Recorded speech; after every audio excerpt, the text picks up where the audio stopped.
Anda memasuki segmen Kompas Bisnis bersama saya Paskalis Siswari. Saudara, rapat Dewan Gubernur Bank Indonesia bulan ini memutuskan untuk mempertahankan suku bunga di angka 5,75%.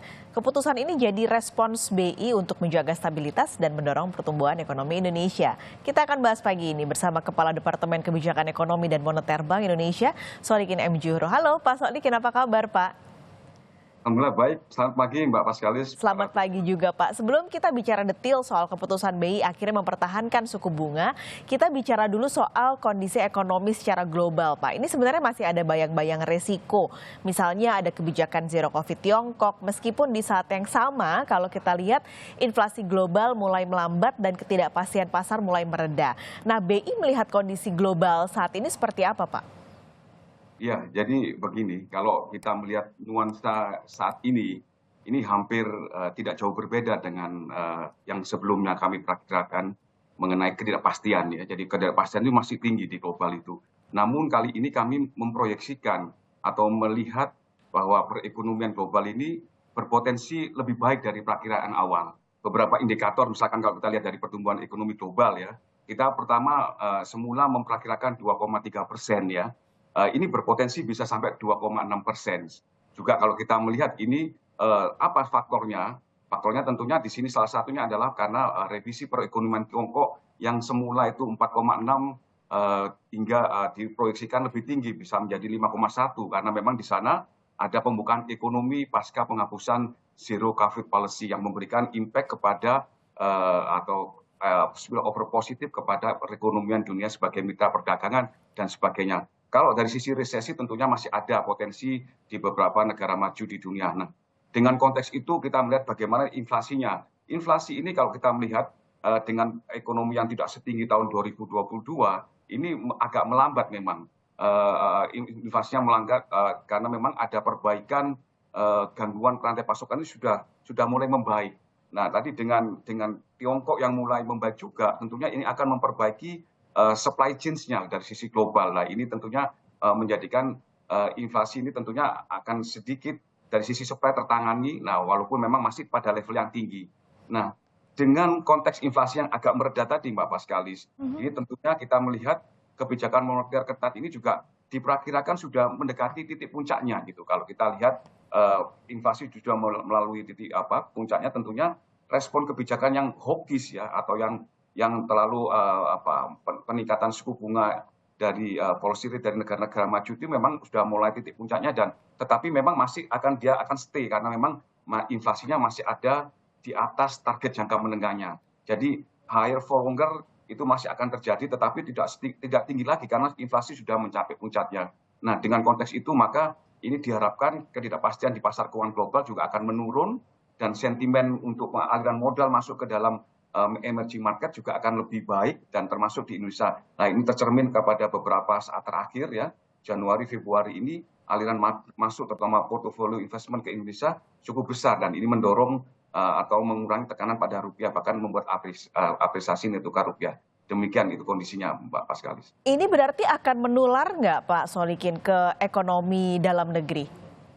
Ya, tentunya dalam konteks analisis ekonomi spillover ya, pasti akan menular ke beberapa dimensi.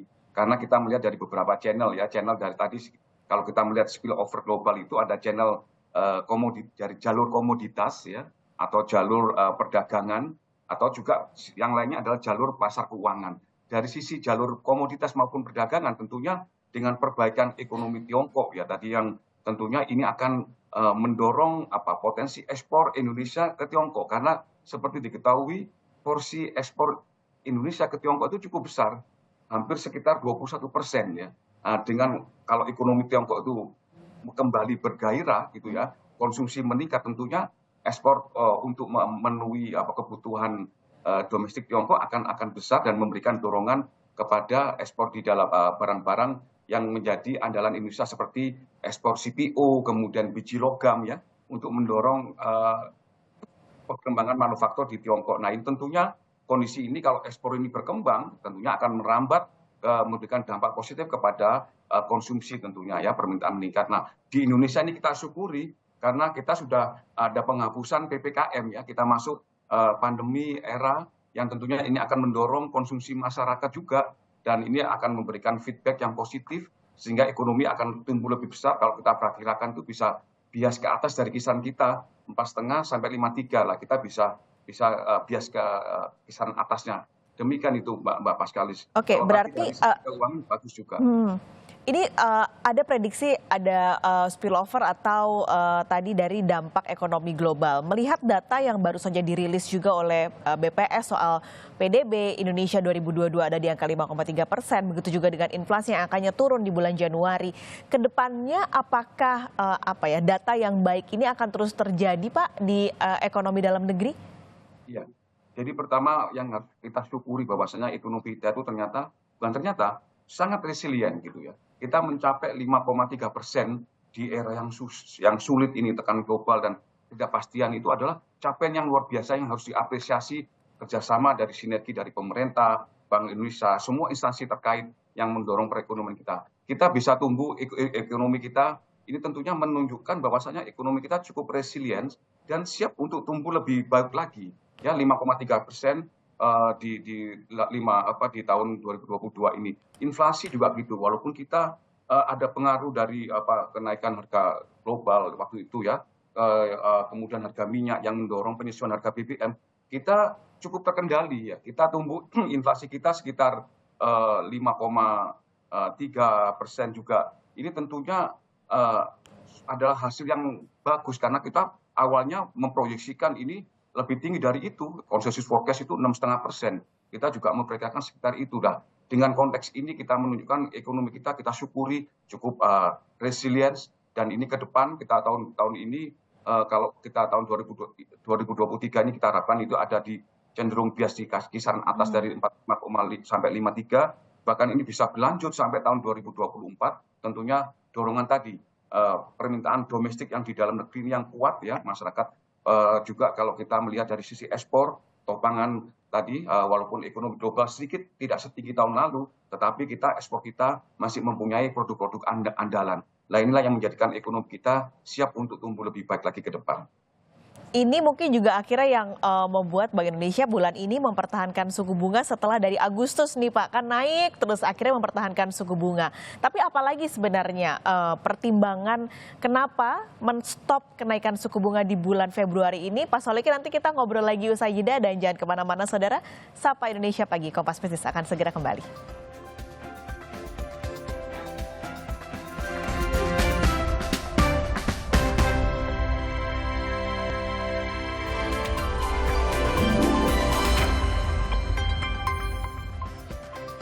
Kami masih bersama dengan Solikin M. Juhro, Kepala Departemen Kebijakan Ekonomi dan Moneter Bank Indonesia pagi ini. Pak, sekarang kita ngobrol soal BI ini akhirnya Pak di Februari memutuskan mempertahankan suku bunga setelah dari Agustus berturut-turut naik terus suku bunganya di angka 5,75%. Apa pertimbangannya? Kenapa di bulan Februari ini Pak di stop kenaikan suku bunganya?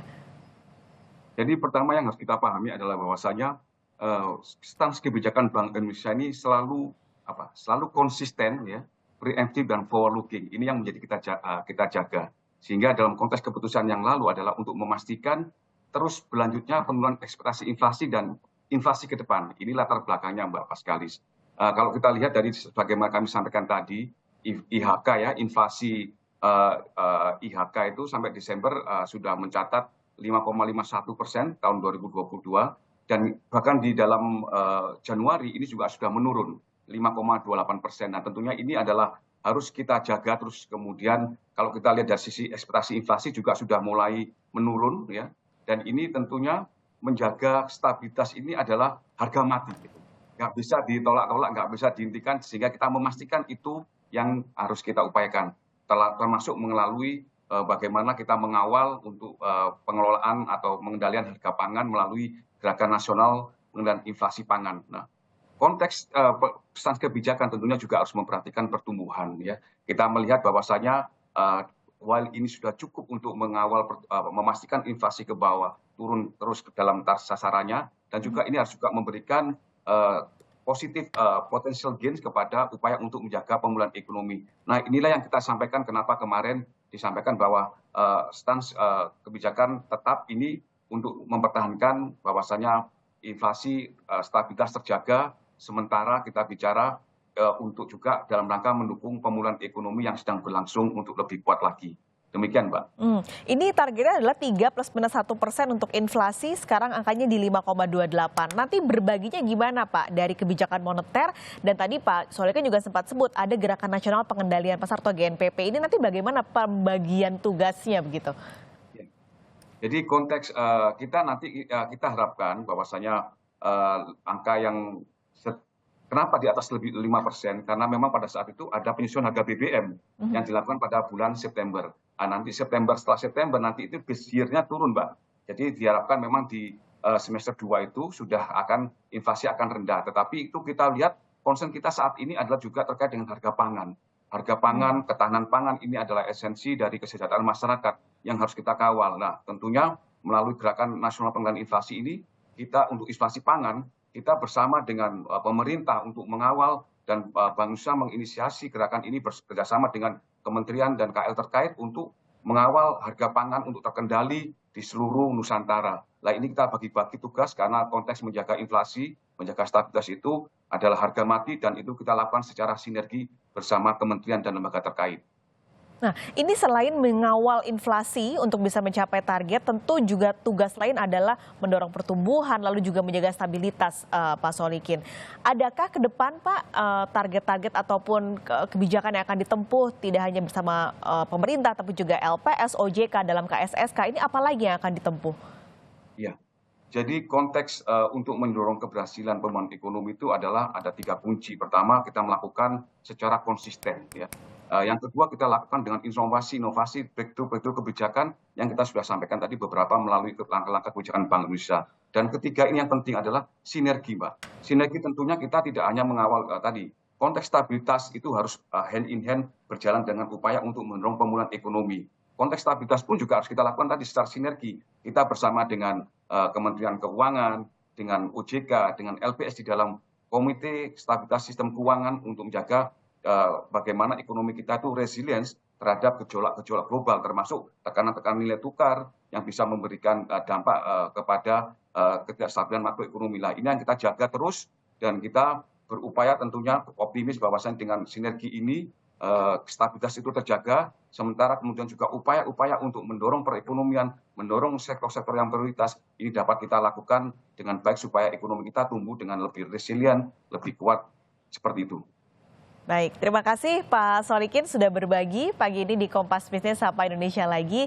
Sehat selalu Pak Solikin, sampai ketemu lagi. Terima kasih, sama-sama Mbak Paskalis.